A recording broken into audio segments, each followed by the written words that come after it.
Oh, hi. Hey, welcome. This is the Genesee County Compassion Club Show. I'm your host, Jeremy. Glad to be here, man. It's good to be here. It's allpointstv.com. Man, I had like a brain spasm for a second. It's right there in front of you, too. Yeah, it's right there in front of me. Allpointstv.com. Man, it's good to be back here in the studio. As you can hear, that's John back there behind the camera making it happen. Thank you, John. Man, it's a beautiful day. It's turned out nice. Sure has. I mean, we had a rough start to April, and now it's turning out to be, well, at least we're getting a couple nice days. I don't want to jinx the whole month by any means, but hey, it's beautiful. Today's the 12th. Another gorgeous day. Man, we've had a lot of stuff going on. So we want to talk about medical marijuana today. I'm going to let you know what's been happening down at the Genesee County Compassion Club. Going to talk about what's been happening with marijuana in general. Man, a lot of stuff's been happening. I didn't make it in last week, so I apologize. But since then, we obviously had the annual Hash Bash. It was a big event down in Ann Arbor. I know a lot of our members made it down there for the annual event. It's a good time had by all. I know they had a lot of famous speakers. Of course, this is the celebration started with John Sinclair being arrested for a joint. That's how the whole thing started. And John Lennon wrote a song about him, and then the rest is history.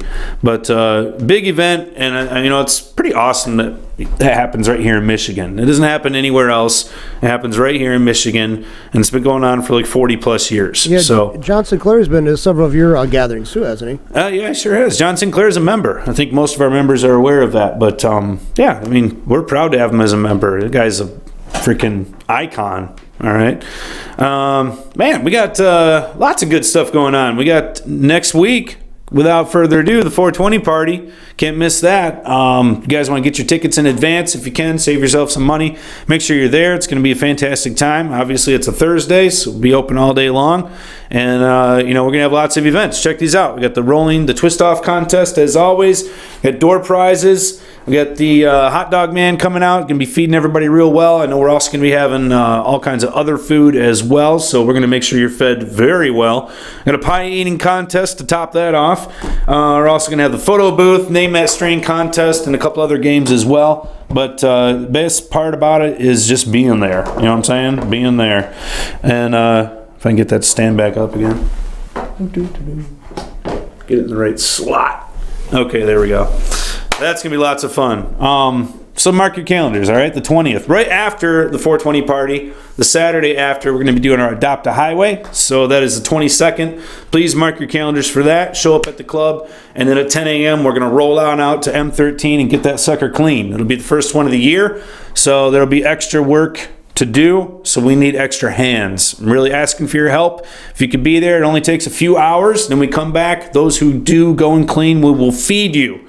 All right, we will feed you good food to nourish you after you've been working hard and cleaning our roads and doing your social service. So we really would appreciate your help. Come on out. That is, again, April 20th. I just had my doggone calendar here. Where did you go? 22nd, my bad. Yeah, 20th. Yeah, it's April 20th. No, 22nd. All right. So it's a Saturday after our 420 party. Mark your calendars for that. Adopt a Highway. Be there. Be square.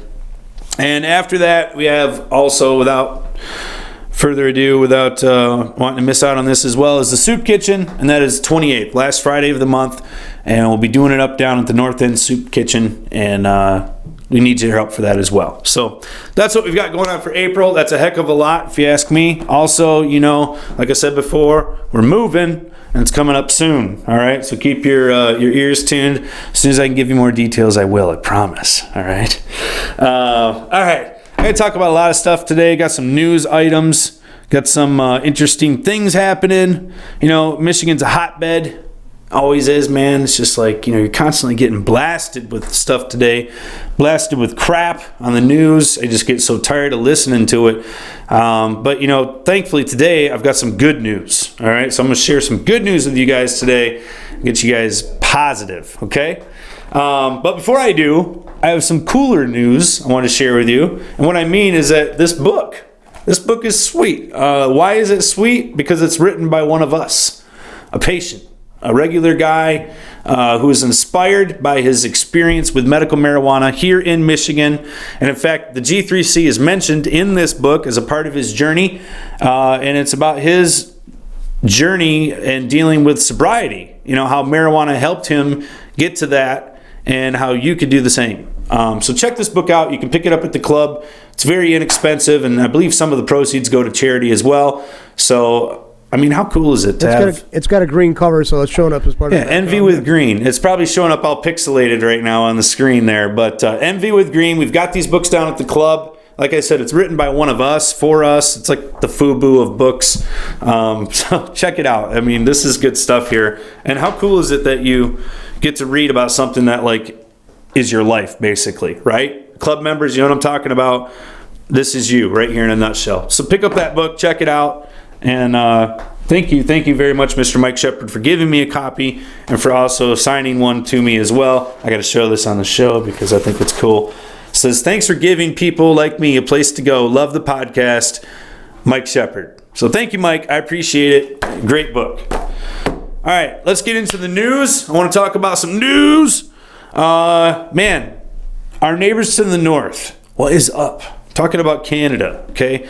I think that us here in Michigan, we're inclined to think about Canada a lot more than, like, say, someone who lives in Iowa or Nevada, just because of proximity. You know, a lot of us have been to Canada. Some of us have family from Canada, or maybe family living in Canada right now as we speak. I personally lived in Canada for a brief period of my life when I was just a wee little one, so I don't remember much. I wasn't born there, but you know, it's just, Canada is one of those things, because we're here in Michigan, that, hey, we get a lot of it. They're like our neighbors that we don't really want to talk to. But hey, the reason I'm bringing it up is because obviously you guys have been hearing about Justin Trudeau, their prime minister. He's the young fella. He's shaking it up. And, you know, it's interesting watching another country go through the same things that we're going through, but obviously dealing with it in their own way. And of course, I'm talking about marijuana. Canada's had medical marijuana now for quite a long time. It's part of their Health Canada program. It's done through the government. There's corporate companies out there that have been licensed by the government who provide that product to the patients. There's also caregivers who still take care of individual patients. That was the original system that they had before they converted to this new one. And they still exist. They're still out there. There's still caregivers in Canada. So you got to give them props as well. But the reason that they're on the map, or on the radar, if you will, is because Justin Trudeau has basically said, look, we're going to legalize cannabis in Canada.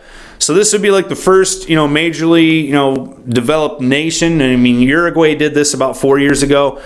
Obviously, Uruguay not as close to us, probably not quite as developed as Canada either. But, you know, not to knock Uruguay. It's probably a great place. But at any rate, Canada, you know, being a close neighbor, being, you know, a prominent nation, one of the first to come up and say, hey, we're going to legalize this for recreational purposes for adult use. And they haven't done this yet. This is going to be a long process.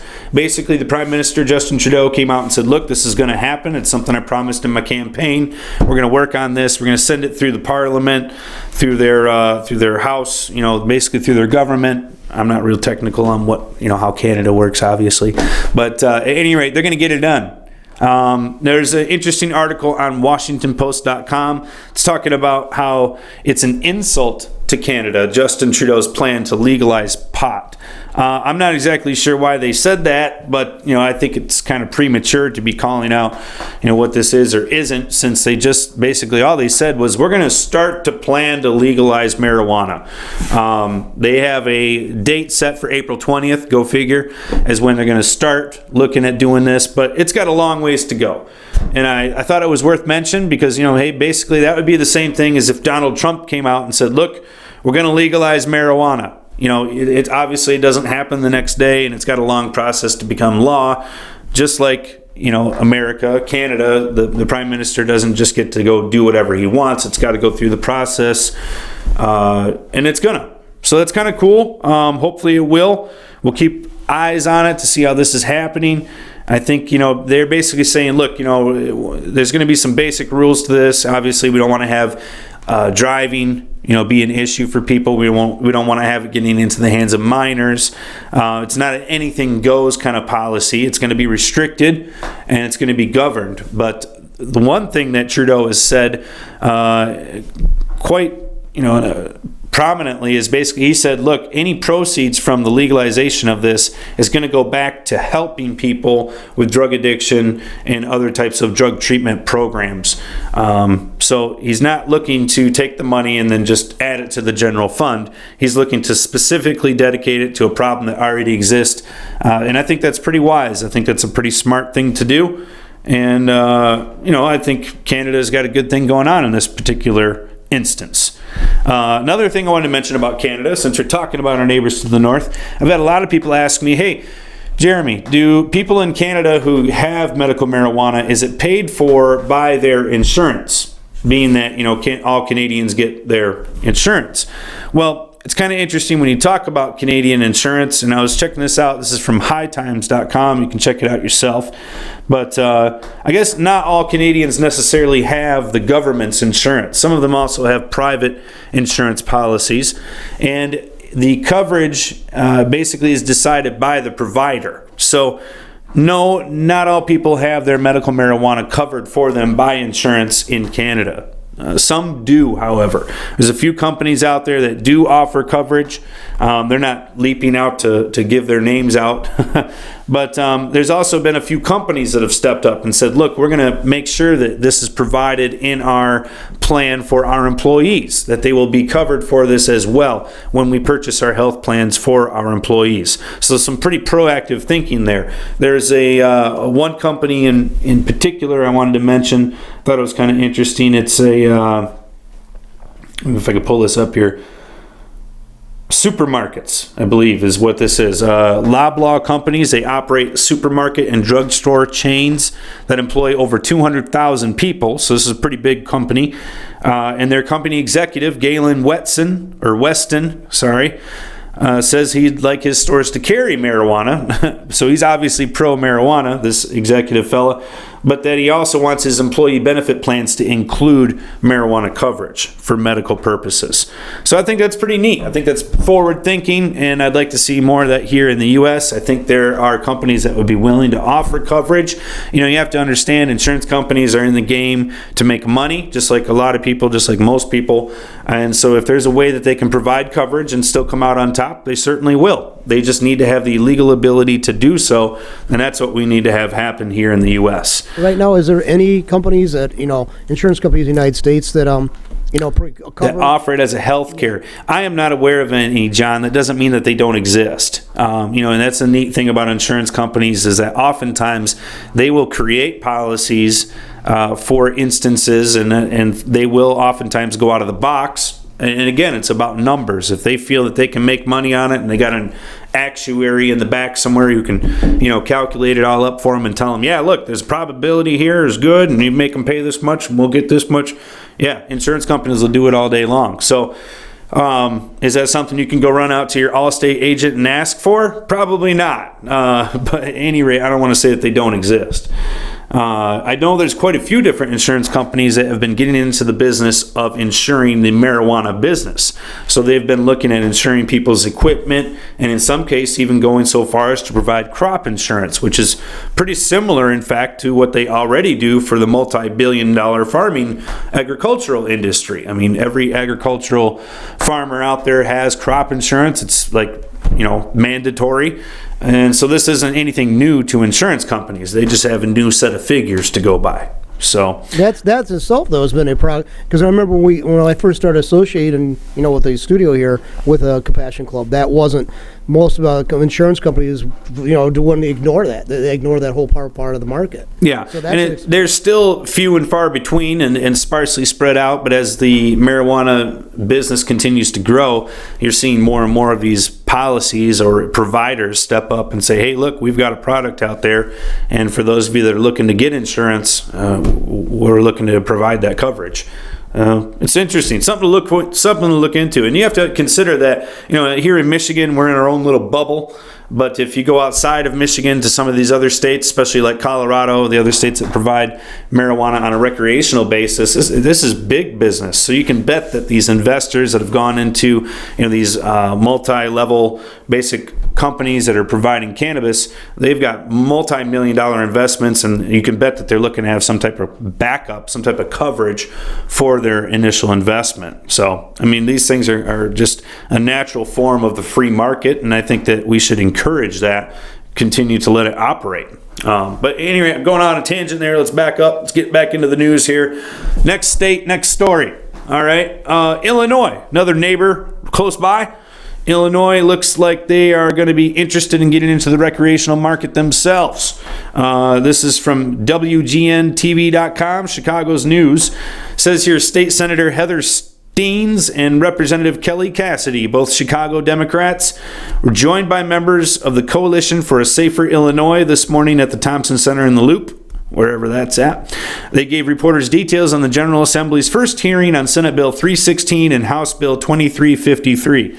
They say prohibition hasn't worked with marijuana, and it's time to get gangs and drug cartels out of the market, which generates violent crime. Allowing adults to possess, grow, and purchase up to 28 grams of weed would also generate millions of dollars in tax revenue. So that's their story, and they're sticking to it. Says here, the Representative Cassidy cited surveys that showed 66% support for legalization of Illinois voters. So it seems like they've got a strong support in Illinois. They're no different than right here in Michigan, and it looks like they're wanting to do something about it. So these two have joined together. You got somebody on the House and on the Senate side putting together bills, little package to get this recreational thing through. We'll keep an eye on that and keep you guys informed as to the progress. Obviously, it's got a ways to go, but the fact that the bills have been introduced, it's a nice gesture. All right. Other news topics I want to talk about today. A lot of folks have been up in arms about the new Attorney General, Jeff Sessions, being that he is not a fan of medical marijuana or marijuana at all. Basically, this is kind of an interesting article. Go to hightimes.com. You can check this out in detail. But just to summarize it for you, really what's going on is that Jeff Sessions, I don't know why I have trouble saying that, basically said, look, we're going to take a review of our drug policies. And again, it's a general statement. And it looks like they're going to be talking about all kinds of different things, but one of those things will most certainly include marijuana. Right now we have a policy, and this is kind of interesting how our government works. It's not a law, it's a policy. It's from the Cole memo that was issued back when Obama was still president, and it basically said that, look, we're not going to spend revenue pursuing marijuana busts in states where people are being compliant with their state law and the state doesn't have a problem with them.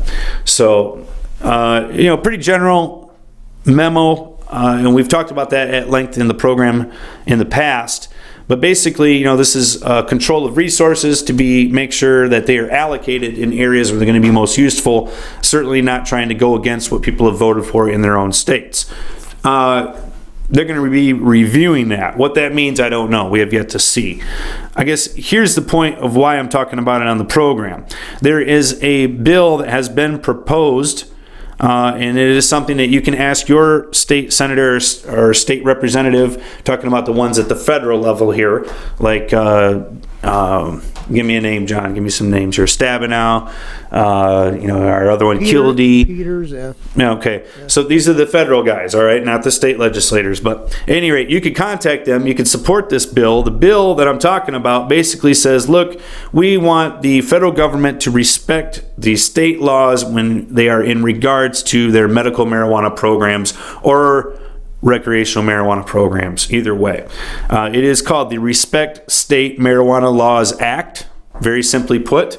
And you can basically support that simply by calling or emailing your congressman. Just let them know, hey, we have support for this. That bill might not necessarily go through, but the same type of language could get passed in something else. So it's important that they understand that we support these types of policies, and what we need to have is we need to have this policy that we're talking about right here made into law. And that's the problem with policies. Like the Cole memo that we just mentioned, that is a policy, and policies can be changed from one administration to the next. Laws take a lot more effort to be changed than a policy does. A policy can be done by a swipe of a pen and by someone's opinion. A law takes obviously our Congress to get that done. So we need to have this put into law that we respect our states' rights when it comes to their own choices in dealings with marijuana, whether it be for medical or for recreational purposes. And I think for the most part, our federal government really isn't pursuing people that are following their state laws.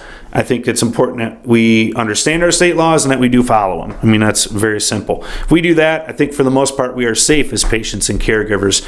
It's the people that abuse these programs that need to worry. And we've had examples of that happen here in our state. We've had folks moving from, Florida, who are part of gang-related activity, come up here and try to set up shop. Now, obviously, that's not what our medical marijuana program is for. But what we need to have is a clear understanding of what is allowed and be able to follow that. So it's a pretty simple procedure. All right, that's the main news that I wanted to share with you guys. There's a few other stories out there. You can check them out on leafly.com. You can check them out on hightimes.com. Always good stuff.